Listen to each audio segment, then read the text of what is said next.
Asante sana Mheshimiwa Spika.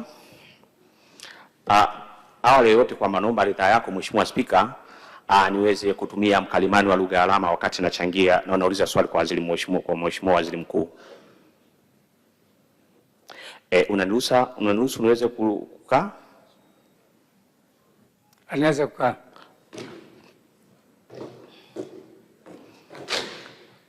Mheshimiwa Spika, nafurahi kupata nafasi kuuliza swali la moja kwa moja kwa Mheshimiwa Waziri Mkuu. Serikali imefanya uwekezaji mkubwa katika swala zima la elimu hapa nchini, lakini pia serikali imeweza kujenga miundombinu bora ya elimu hapa Tanzania ikiwemo madarasa. Lakini pia kumekuwa na uhitaji wa madarasa hususan kwa watu wenye ulemavu. Lakini swali langu, je, Mheshimiwa Waziri Mkuu, serikali ina mkakati gani wa kuimarisha haya madarasa ya watu wenye ulemavu pamoja na miundombinu katika wilaya, katika shule za wilaya na mikoa? Je, kuna mkakati gani wa kuimarisha swala miundombinu ya madarasa ya watu wenye ulemavu? Asante Mheshimiwa Waziri Mkuu. Mheshimiwa Waziri Mkuu.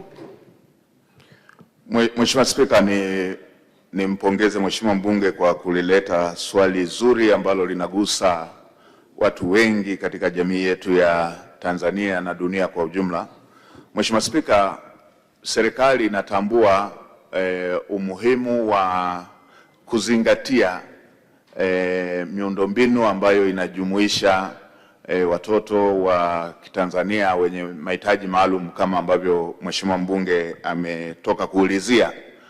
Hivi tunavyoongea, Mheshimiwa Spika, serikali imekuwa ikiboresha baadhi ya shule ambazo hazikuwa na miundombinu hiyo na kuzingatia katika ujenzi wa shule hizi mpya kwamba lazima pawe na miundombinu rafiki ambayo inazingatia mahitaji maalum ya watoto wa Kitanzania ambao wana uhitaji wa miundombinu iliyo rafiki. Mheshimiwa Spika, nimetembea mikoa mbalimbali, kila shule ambazo nilizitembelea nimekuta zimewekewa utaratibu huo wa miundombinu ambayo ni rafiki kwa watoto wenye mahitaji maalum katika miundombinu hiyo.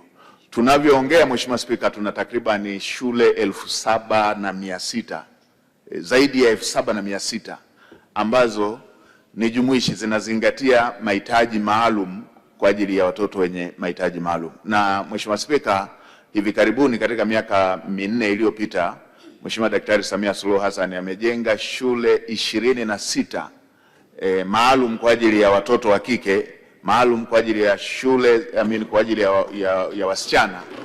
Katika shule hizo zote 26 maalum kwa ajili ya wasichana zimezingatia pia watoto wenye mahitaji maalum. Na kwa ujumla kwa shule za sekondari zipo shule 54 ambazo zimezingatia mahitaji maalum ya watoto ambao wanahitaji miundombinu mahususi kwa ajili ya watoto wenye ulemavu. Lakini si hiyo tu Mheshimiwa Spika, zipo shule sasa ambazo zinajengwa mahususi kwamba ni shule maalum kwa ajili ya watoto wenye mahitaji maalum. Kuna shule moja nadhani inajengwa kule Chato, wapi pale Mbuye, lakini pana shule nyingine inajengwa mkoa wa Mbeya ambayo na yenyewe itakuwa maalum kwa ajili ya watoto wenye mahitaji maalum, na serikali itaendelea kuzingatia uhitaji wa miundombinu rafiki kwa watoto wenye mahitaji maalum, lakini na uwekezaji kwa walimu watakao kuwa wanawafundisha watoto hao kwa kulingana na mahitaji yanayotakiwa kwa wanafunzi wenye uhitaji huo mahususi. Asante Mheshimiwa Waziri Mkuu. Mheshimiwa Gnesta Kaiser. Mheshimiwa Spika, nikushukuru kwa kunipa nafasi ili nami siku ya leo niweze kumuuliza swali Mheshimiwa Waziri Mkuu. Mheshimiwa Waziri Mkuu, serikali chini ya Wizara ya TAMISEMI inatekeleza sera yake ya elimu bila ada kwa shule za umma kwa maana ya kuanzia darasa la kwanza mpaka kidato cha 4. Na Mheshimiwa Waziri Mkuu, kwenye hili naomba nikaipongeze serikali sana kwa jinsi ambavyo imeona mbali sana kumpa thamani mtoto wa Kitanzania, mtoto wa mzazi mnyonge ambaye kwa hali ya kawaida wasingeweza kuwapeleka watoto wao mashuleni. Mheshimiwa Waziri Mkuu, pamoja na nia njema hii ya serikali, ipo changamoto kubwa sana inayowakumba wazazi pamoja na watoto hawa. Na changamoto hiyo, Mheshimiwa Waziri, ni michango isiyokuwa rasmi, ni michango olela ya mashuleni. Mheshimiwa Waziri Mkuu, natambua kwamba swala la watoto kula shuleni ni jukumu la wazazi, hilo halina tatizo. Lakini hii michango ya mara kwa mara, kwa mfano, unaambiwa kila mtoto kwa siku lazima waende na shilingi 1500 kwa ajili ya speed test. Lakini sambamba na hilo, Mheshimiwa Waziri Mkuu, watoto wanaambiwa kwamba kila siku ya Alhamisi waende na shilingi 3500 kwa ajili ya kufanya mitihani 7 kwa pamoja, yani mitihani ya masomo 7 kwa pamoja. Mheshimiwa Waziri Mkuu, nia na dhamira njema ya serikali ya kuleta sera hii bila malipo ilikuwa ni kwa ajili ya kuhakikisha watoto wa wanyonge wote wanapata elimu hii ya msingi ya darasa la kwanza mpaka ya kidato cha 4. Sasa Mheshimiwa Waziri Mkuu, chini ya waraka namba 3 wa mwaka 2016, ningeomba kufahamu nini kauli ya serikali juu ya shule hizi kwa walimu hawa ambao wameleta mfumo kana kwamba sasa ni kausha damu kwa wazazi, wanawakausha damu wazazi kwa kuwalazimisha waweze kupeleka hii michango ya kila siku. Mfano, Mheshimiwa Waziri Mkuu, mzazi mwenye watoto 5 kwa sababu anajua hakuna ada, ni swala la madaftari, ni swala la uniform na chakula, wamewapeleka watoto kwa kasi kubwa sana. Unajikuta mzazi mmoja na watoto 5. Chukua 1500 mara siku 5 mara. Swali lako Mheshimiwa, tuende kwenye swali. Swali langu Mheshimiwa Waziri Mkuu, naomba kupata kauli ya serikali juu ya kukomesha hii dhana ya michango olela mashuleni ambayo inaathiri kabisa utekelezaji wa sera hii ya elimu bila malipo. Asante sana Mheshimiwa Waziri Mkuu. Mheshimiwa Waziri Mkuu. Mheshimiwa Spika, nimpongeze Mheshimiwa mbunge kwa swali lake zuri, na alichokisema ni kweli. Ni kweli kwamba katika baadhi ya maeneo kumekuwepo na michango ambayo inaondoa ile maana halisi ya elimu bila ada.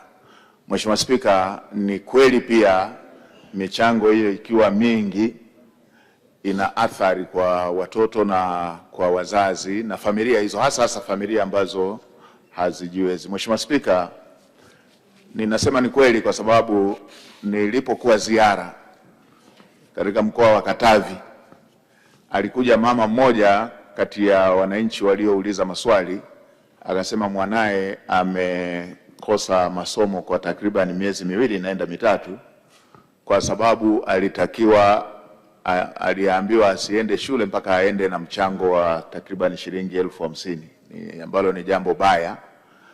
Mtoto kukosa masomo kwa sababu mzazi wake amekosa michango. Mheshimiwa Spika, nilielekeza mtoto yule arudishwe shuleni, na nimpongeze Mheshimiwa mkuu wa mkoa, amenipa taarifa kwamba yule mtoto alirudishwa shuleni, na nilielekeza mamlaka zinazohusika na masuala ya nidhamu kwa walimu wetu wamwite yule mwalimu mkuu kwa uzembe huo, kwamba mtoto ameweza kukosa masomo, ameweza kutokuwepo shuleni muda wote ule, na wao wakaendelea na maisha kama vile hakuna kitu kilichotokea, na lenyewe hilo tutaendelea kuchukua hatua. Mheshimiwa Spika, Mheshimiwa mbunge ameweka wazi kwamba yapo mambo ambayo ni ya msingi, na mimi niwapongeze walimu katika maeneo mengi wamefanya hivyo kwa nia njema ya kutaka watoto wafanye vizuri, bila kwenda moja kwa moja tu kwenye eneo hilo ambalo pengine limepitiliza na kuleta athari. Lakini pia tutambue walimu wamejitoa sana katika baadhi ya maeneo kwa initiative zao kuhakikisha watoto wa Kitanzania wanafanya vizuri. Na Mheshimiwa Spika, bunge lako tukufu linatambua kwamba kwa wingi wa watoto ambao wameendelea kuongezeka kwa vipindi tofauti, ikiwemo hii sera ya elimu bila ada, lakini pia na reentry programs ambazo zililetwa, imesababisha katika baadhi ya maeneo uwiano wa walimu kwa wanafunzi hauko sawa. Kwa hiyo walimu wanajitahidi wale kwa uchache wao ili kuhakikisha watoto wana cover syllabus zote zile. Kwa hiyo niende tu kwenye hoja hii ambayo mheshimiwa mbunge ametoa. Nimetoa waraka ambao unatoa miongozo ya masuala yanayohusu michango. Moja ya michango ambayo tunakubaliana nayo ni endapo tutataka watoto wapate chakula shuleni, tukasema hata wangekuwa nyumbani wangepata chakula anyway. Kwa tukasema hili si jambo linaloleta mzozo, na hata katika baadhi ya shule, hata katika baadhi ya maeneo hawajaona kama ni tatizo. Lakini michango mingine ambayo inapitiliza tumesema lazima ifuate mwongozo na iwe na ukomo. Maeneo haya tumeshawaelekeza wakuu wa mikoa, tumewaelekeza makatibu tawala wa mikoa, na tumetoa waraka ambao unaenda sambamba na waraka huu ambao mheshimiwa mbunge ameunukuu. Tulikuwa na baadhi ya maeneo ambayo yalikuwa yanajitokeza, shule zetu hizi zinakuwa na walimu wanaojitolea na wanalazimika walimu wale walipwe nje ya utaratibu ule wa walimu walioajiriwa. Nimeelekeza halmashauri zote ziweke bajeti za mapato ya ndani kuweza kuhakikisha kwamba walimu wale ambao wanawaongezea kwa ajili ya kuwafundisha watoto wetu walipwe kutoka katika vyanzo vile, kwa sababu wazo lenyewe la kuwa na walimu wa kutosheleza ni wazo zuri. Kwa sababu hata sisi hapa waheshimiwa wabunge mnakumbuka kuna wakati kulikuwepo na utaratibu, enzi zile kulikuwepo na utaratibu wa tuition. Wakati mwingine tulikuwa tunamuelewa mwalimu wa tuition kuliko yule anayefundisha hata pale darasani. Kwa hiyo wazo la kuwa na walimu wanajitolea si jambo baya, lakini walimu hawa hawapaswi sasa kuanza kulipwa na wazazi. Nchi yetu haijataka wazazi kuajiri walimu kwa ajili ya watoto wao.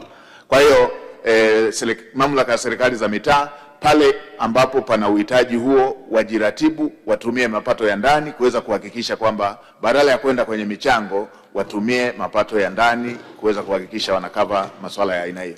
Na Mheshimiwa Spika, pia kwa kuwa tunaenda kwenye utekelezaji wa mitaala mipya, tutaendelea kuboresha, mahitaji yanaendelea kuongezeka katika kumwezesha mtoto aweze kusoma vizuri. Kwa hiyo tutaendelea kuboresha pia bajeti ya serikali, kwa sababu kingine kinachosababisha haya ni ufinyu wa bajeti. Tutaendelea kuboresha bajeti ya elimu, bajeti ya serikali kwenda kwenye sekta zetu za elimu, ili kuweza kuhakikisha kwamba shule zetu hizi zinajitosheleza kibajeti ili kuweza kutimiza yale malengo ambayo walimu wanataka wafanye kwa ajili ya kuwawezesha watoto kuelewa na kufaulu vizuri masomo yao.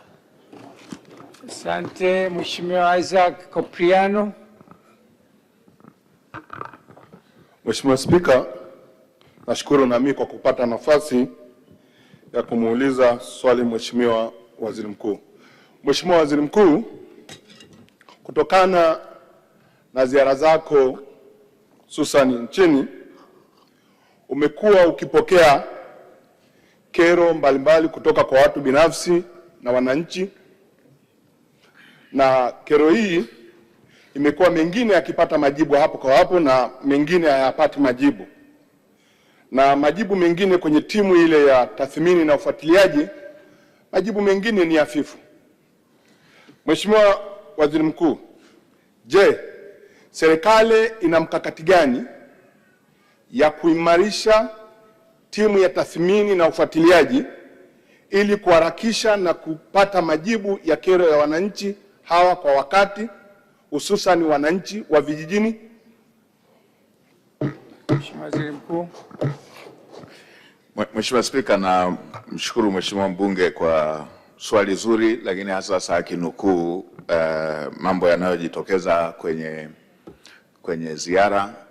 Na Mheshimiwa Spika, nikiri nilienda jimboni kwake pale Monduli, Mtoaumbu pale, nilikuta wananchi wengi sana wamekusanyika wakiwa na masuala yao ambayo yanahitaji kupata majawabu ya serikali. Mheshimiwa Spika, serikali itaendelea kuimarisha vitengo vyetu vya tathmini. Na Mheshimiwa Spika, kama unavyotambua, kila wizara ina vitengo vyetu hivi vya ufuatiliaji na tathmini. Tunapanga kuendelea kuviboresha, kuongeza bajeti ili viweze kutimiza wajibu wao wa masuala ya ufuatiliaji wa miradi, lakini pia na ufuatiliaji wa masuala mazima yanayohusu uendeshaji wa serikali, wa shughuli nzima za kila siku za serikali. Mheshimiwa Spika, pia serikali imeendelea kuboresha utaratibu wa tathmini na ufuatiliaji na hasa namna ya kufanya engagement na wananchi wetu.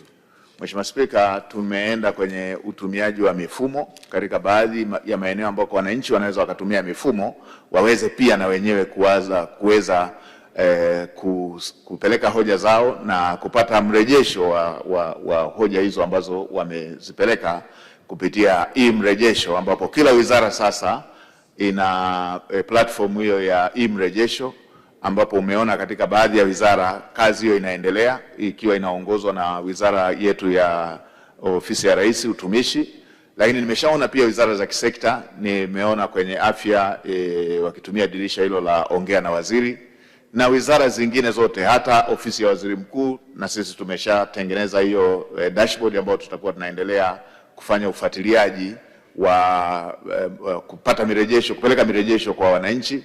Na serikali pia imeanzisha call center ambapo itakuwa National Call Center, nadhani center namba 190, ambapo mwananchi anaweza akaongea kwa simu ama akaongea kwa ujumbe mfupi wa kutumia simu zote, simu janja na simu za kawaida, ili kuweza kupeleka hoja yake na aweze kupata majibu. Mheshimiwa Spika, lakini kingine niwahakikishie waheshimiwa wabunge na bunge lako tukufu kwamba usikilizaji huu wa kero haitakuwa jambo la ziara tu. Tumeimarisha utaratibu ambao sasa tutataka kila mwezi pawe na jedwali, mwananchi gani alifika katika ofisi ya serikali, alienda na hoja gani, na ile hoja imetekelezwaje katika ngazi ambayo mwananchi aliipeleka. Kama ni ngazi ya kijiji, watasema walipokea hoja kutoka kwa mwananchi gani, inahusu kitu gani, namba yake ya simu ni ipi, na wameitatua namna gani. Kama hawajaitatua, tunataka turejeshe utaratibu wa kiongozi wa serikali kubeba hoja ya wananchi kuipeleka katika ngazi inayohusika, badala utaratibu ambao umeanza kuzoeleka wa kila mwananchi kuhangaika yeye mwenyewe kupambana kutafuta kupeleka hoja katika ngazi ya juu, ili hali serikali imeshapokea hoja hiyo katika ngazi zinazohusika. Kwa hiyo utaratibu huu tutaendelea kupokea taarifa zake za kila mwezi, za kila ngazi, na hapo ndipo tutakapoanza kupimana kwa utekelezaji wa majukumu yanayohusu wananchi, badala ya kupimana kwa kukaa sana ofisini kwamba huyu ameshakaa miaka kadhaa anastahili kupandishwa daraja. Asante sana Mheshimiwa Waziri Mkuu, na kushukuru sana kwa majibu mazuri. Muda wetu umekwisha wa maswali ya Waziri Mkuu.